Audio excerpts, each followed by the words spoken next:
నమస్తే welcome to our channel. అడ్డగోలు రాతలు రాస్తే ఎవ్వరైనా శిక్షను అనుభవించాల్సిన పరిస్థితులు కనిపిస్తున్నాయి.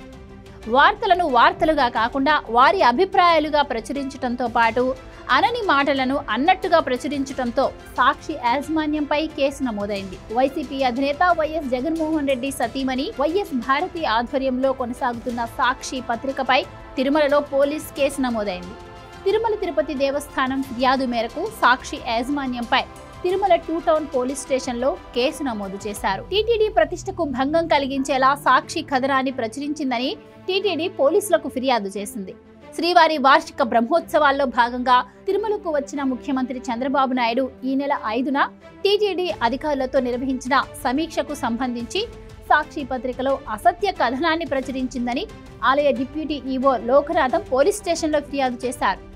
ఈ ఫిర్యాదు ఆధారంగా సాక్షి యాజమాన్యంపై బిఎస్ఎస్ సెక్షన్లు 353/2, 356, 196/1 ఏ కింద ఎఫ్ఐఆర్ను నమోదు చేశారు. ఇక స్వామివారి పట్టు వస్త్రాలు సమర్పించేందుకు తిరుమల వచ్చిన చంద్రబాబు ఈ నెల 5న వార్షిక బ్రహ్మోత్సవాల నిర్వహణపై టీటీడీ ఉన్నతాధికారులు పలు శాఖల అధికారులతో శ్రీ పద్మావతి అతిథి గృహంలో సమీక్ష నిర్వహించారు.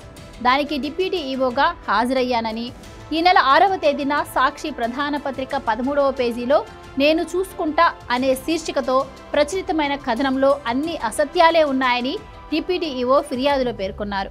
తిరుమల లడ్డూ కోసం వినియోగించిన నెయ్యిలో మన స్టాండ్ ఏంటో మీకు తెలుసు కదా. సిబిఐ ఆధ్వర్యంలో ఏర్పాటయ్యే సిట్ బృందం విచారణకు వస్తే అంతా ఒకే మాట చెప్పాలి. ఆ మేరకు అందరికీ ట్రైనింగ్ ఇవ్వండి అని చంద్రబాబు సమీక్షకు హాజరైన అధికారులకు చెప్పినట్లుగా ప్రచురించారని ఆయన పేర్కొన్నారు.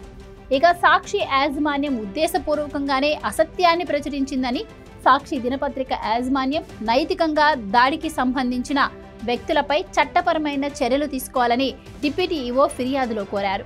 టీటీడీ ప్రతిష్టను దెబ్బతీసేలా సాక్షి కథనాన్ని ప్రచురించిందని వచ్చిన ఫిర్యాదు మేరకు సోమవారం తిరుమల 2 టౌన్ పోలీస్ స్టేషన్లో కేసు నమోదైంది. ముఖ్యమంత్రి చంద్రబాబు నాయుడు టీటీడీ అధికారులకు లేనిపోనివి చెప్పారని సాక్షిలో వార్త వచ్చిందని, తాను చెప్పినట్లు మీరు వినాలని సీఎం చంద్రబాబు టీటీడీ అధికారులకు చెప్పలేదని, సాక్షి దినపత్రికలో తప్పుడు కథనం ప్రచురితమైందని, ఈ వార్త కారణంగా టీటీడీ ప్రతిష్టను దెబ్బతీసేలా సాక్షి యాజమాన్యం వ్యవహరించిందని ఆరోపిస్తూ శ్రీవారి ఆలయం deputy EO Lokanatham Tirumala 2 town పోలీసులకు ఫిర్యాదు చేశారు. సీఎం చంద్రబాబు నాయుడు చెప్పని విషయాలను చెప్పినట్లు సాక్షి దినపత్రికలో వచ్చిందని, శ్రీవారి భక్తులను తప్పుదోవ పట్టించే ప్రయత్నాలు చేశారని, టీటీడీ ప్రతిష్టను దెబ్బతీసేలా సాక్షి దినపత్రికలో కథనం వచ్చిందని, వారిపైన చట్టపరంగా చర్యలు తీసుకోవాలని శ్రీవారి ఆలయం డిప్యూటీ ఈవో సాక్షి యాజమాన్యంపై తిరుమల పోలీసులకు ఫిర్యాదు చేశారు. కేసు నమోదు చేసిన పోలీసులు విచారణ మొదలుపెట్టారు. తిరుమల బ్రహ్మోత్సవాలు జరుగుతున్న ప్రస్తుత తరుణంలో సాక్షి దినపత్రిక యాజమాన్యంపై తిరుమలలో కేసు నమోదు కావడం తీవ్ర చర్చకు దారితీస్తోంది.